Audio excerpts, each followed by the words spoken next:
মেহমানগুলো একদম রেগে ফায়ার হয়ে গেল এবং তারা বাড়ি থেকে শেষমেশ রাগ করে বের হয়ে চলেই গেল। এটা দেখে আম্মু প্রচন্ড রাগ করলো এবং উনি পাশের রুম থেকে অনেক চিল্লাচিল্লি করতেছিল। আমি বললাম, চিল্লাইয়া কি মার্কেট পাউন যায়নি? সিলাই মার্কেট পাউন যাব। এরপরে মা আমাকে রাগান্বিত হয়ে বলল, তুই মেহমানদের সঙ্গে এমন আচরণ করলি কেন? আমি আম্মুকে বললাম, আমি কি কাউকে গালি দিয়েছি? আমি কি কাউকে কষ্ট দিয়েছি? এরপরেও দেখবে একদল লোক আমাকে বলবে সে ভালো নয়। আমি বলি, আমি তো ভালো নাই, তোমরা ভালো লইয়া থাইকো। আমি কি কাউকে গালি দিয়েছি, কাহার বিরুদ্ধে বলতেছি?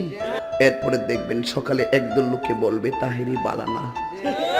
আমিও বলি আমি তো বালানা, বালা লইয়া থাকতো। এ কথা বলার পরে এবার আম্মু আমাকে ঝাড়ু নিয়ে তাড়ায় ধরলো। এরপরে আমি দৌড় দিয়ে বাড়ি থেকে বের হয়ে গেলাম। কিছুক্ষণ পরে বাড়িতে ফিরে এসে দেখি ছোট ভাই পড়তেছে।